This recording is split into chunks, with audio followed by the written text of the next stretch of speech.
This is what you need. Should Mikel Arteta start Eberechi Eze? Now, you've mentioned him already there, Eze, which would suggest the short answer to that is yes, but that is not what the Tactics Exposed Team Talk fans want. We need more detail, Dino. Well, yes is definitely the short answer because, you know how much I admire him and I wish he was wearing a different colour shirt this season.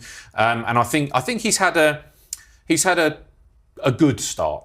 I don't think we can go so far as say he's blown the doors off yet, and he's not been bitterness, Dino. No. I think he's been high quality, but I think Arsenal fans are probably expecting a little bit more. Right. And so again, I'm going to talk a little bit about Calafiori here again in this Eze part, and it's relevant to Merino. So it's good that leads one into the other. So I'm just going to push Calafiori back in to the back four there. Okay, so and then we've got Merino and Rice, and then we'll have the front three. We'll bring Zubimendi back in, and then the front three. Okay, so again, Arsenal in their generic 4-3-3 starting attacking position. Quite. So Eze naturally would be this position here, and so we're going to bring those last two questions together to make it the yes of why Eze should start. Okay, so let's go. Well, you've committed to it. Exactly. Previous question. There's no going back. I've committed to it. So City to press with a 3.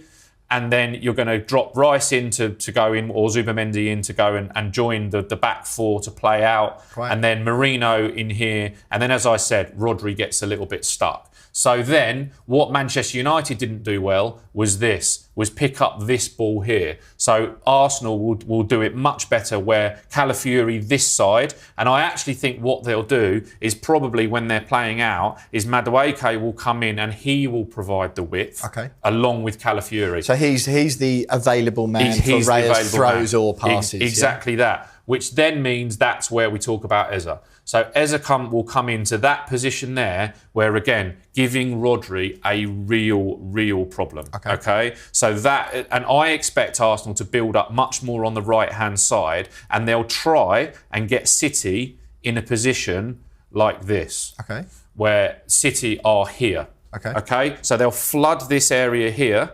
And what Man United didn't do well enough, and I watched the Wolves game back again with played Man City. I watched the Tottenham game back, and I went through the clips that we did for the review shows, and City a lot got into this position, and it looks when the other team are trying to play out.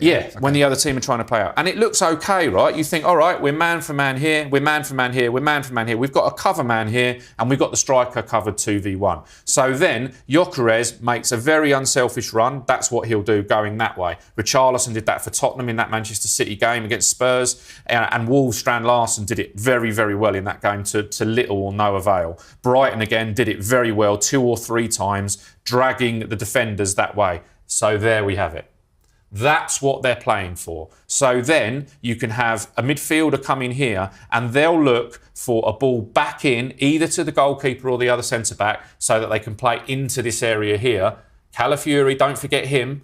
And then you've got this going on over here. And this is Eze, just this is Eze.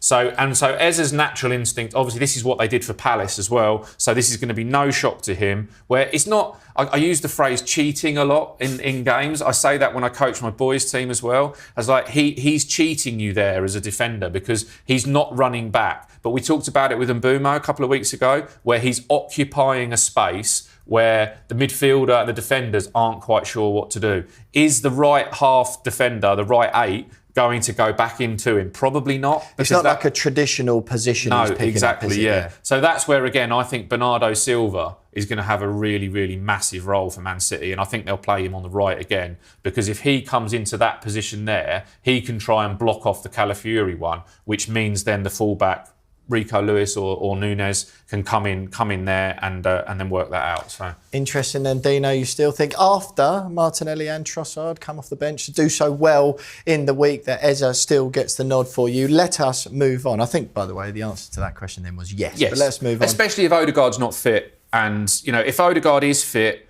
then you've got a decision to make with Eze, because if Odegaard is fit, are you leaving out Merino, Rice or Zubimendi? Quite. Or do you then say, OK, we're going to play one of those midfielders in a left position against City to be solid first? So, but I mean, he's got some nice problems. Exactly, yeah, not too bad. Arsenal's clash with Manchester City promises to be a blockbuster. with all eyes on the heavyweight duel between Victor Gyökeres and Erling Haaland. Both strikers have been in ruthless form, leading the line with power, pace, and precision, making this showdown a true test of who can deliver when it matters most.